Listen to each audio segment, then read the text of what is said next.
So here's some random art tips I've collected over the years of being self-taught. These are in no particular order. Some will be very obvious, others more complex, some more on the mental side, others more practical slash technical. It's just really random. These aren't hard and fast rules. I still have so much to learn. They're just some small pieces of advice I've picked up through other artists that really helped me level up on my art journey. So I thought it'd be a good idea to keep a record of it, not only for myself, but at the same time sharing it. So hopefully you can get something out of it too. Obviously, do your own research. Everyone processes information differently. And of course, make sure you do the work. The first tip is multiple choice lines. I got this tip from Jonathan Hardensty. Sorry if I'm saying that wrong. Who he got from someone else. So these are just advices passed on from people to people, all sharing information. So, but this one specifically I got from him. So I'm gonna make sure to give ode to the person. So multiple choice lines. So when you're going to draw something, right, the initial idea is to come in kind of sketchy like this, you know, kind of feel the shape out, you know, which can be good. But I think what usually happens is beginners will see an artist do that and think that they have to do that as well. But in reality, most of the time, those professionals, they know exactly what they're doing, and they have their statement ready from the get-go, right? So I'm thinking of artists like David Finch, Jim Lee. Those are the main ones that come to my mind. They kind of have this sketchiness to their lineup, to their lay-in, sorry. But then they end up solidifying it with the inking stuff, so it ends up being clear. But I see a lot of beginner artists kind of going like that, and when it comes to their final, it really kind of stiffens up their drawing. It kind of makes it feel a little messy sometimes. So what multiple choice lines was, as I learned it, was when you're going to draw a reference or draw something, the reason why it's called multiple choice lines is because if you do something like, if you start it like this, it's, you know, it's like, what line is it? Which line is it? You'll have a much more clear statement in your drawings if you can do it in one line. That'll bring more clarity to your drawing. When the audience sees it, they'll be much more at ease looking at it. It won't be as noisy. So when I'm drawing the circle, you know, instead of doing the multiple choice, you know, try and get in one swoop. Try and get one line and one swoop. One line and one swoop. If you look at artists like Peter Han, he is great at this. If you just watch him draw, just sit and watch him draw, every line feels intentional. Every line has a thought to it.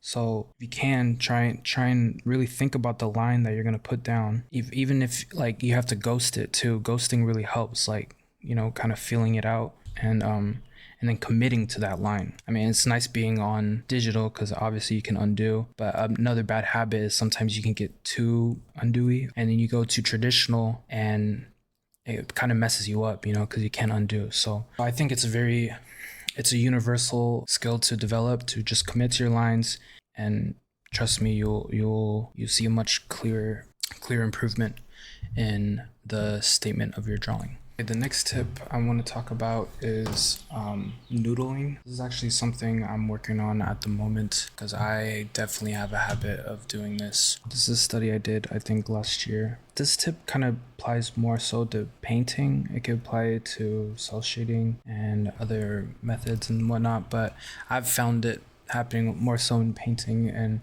what can happen is when you're painting something, a trap that I've noticed is you can be zoomed in, right? You're locked in on the piece, you're looking at the reference, and you end up basically like noodling at it for the longest time, trying to get like that one value correct or that one color correct, and you're sitting there trying to figure it out. This, I don't think, is a really good habit to get into, because what can happen is you're going to zoom out and you're like, oh, that detail I was so concerned with all zoomed in suddenly doesn't really matter zoomed out. I've spent like hours like in one area just like trying to make sure it felt right and make sure, you know, it had the right edge to it and it turned the form very well. It's only ever wasted time for me. So I guess this ties in with the last tip about being more intentional and more thoughtful about what exactly it is you're trying to say and what it is you're trying to do with, or you're trying to convey with the drawing or painting or whatever that is. So a tip I would say is always like stay zoomed out for as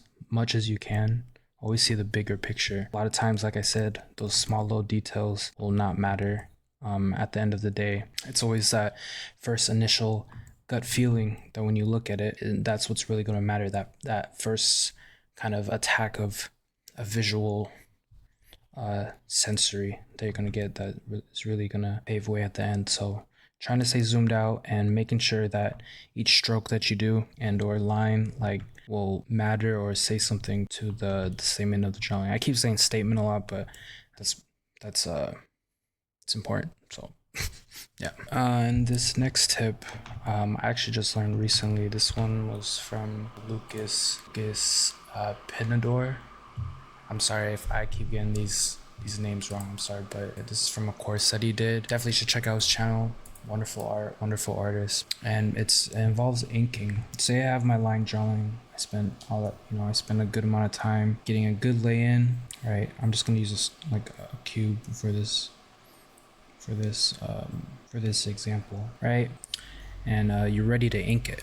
When you go to ink it, I still do this and I'm working on not doing it, but the habit that can happen is inking every single pencil drawing that you did, like one for one, right? Like, all right, yeah, I'm gonna get this perfect, I'm gonna do this. And doing this, it takes out the visual interests of the inking. If you take time to study comic book artists, they're great. Obviously they're the goats of inking. And if you look at their ink work and what they do is their inking is like very dynamic. You know what I mean? They're not sitting like they're not trying to get every right. It has movement to it. So one thing I'm trying to work on is when I go to ink my pencil drawing, like try to be very, very swift with my inking, like trying to dance around with it a little bit. You can even like add different variations to it. You can have like a broken line and it will still convey the right message here. Each variation will have its own different saying, having a thin line to a thick line, something like that. So being more dynamic with your inking will give a lot more visual interest to the piece instead of having a pencil drawing and then just inking that same pencil drawing again, one for one. It's like you're still almost designing with the inking process, you're still fixing mistakes. It's still like an ongoing process throughout the whole entire thing. So it's never just like a one for one thing unless you're fine with just drawing the same drawing 3 times, over and over again. But if you take time to like really think about the design of your inking and how it works, I think it will make it feel more playful, feel more dynamic, and be more interesting to look at. And that's the name of the game, making things more interesting, So instead of doing that, like I was doing earlier, mix it up a little bit, change up your shapes. There's a million ways to do different types of shapes, and there's a lot of ways to convey it as well. So hopefully that made sense. Here's an example of what I was trying to get at. This is an old drawing that I did. I don't have the ink drawing because it's all compressed, but if you look at the inking, it's the whole, everything is closed off. Everything is one for one. I keep saying that, but it's all closed off. It's not dynamic, and I'm sure it could be fixed up, and, there's probably an audience for this somewhere. This is another one that I did recently, and you can already see the difference. This is how it turned out with shading and everything, but look at the texture and the inking. I'm not like fully closing it out, like there's variety to it, different sizes, different line weights, things like that.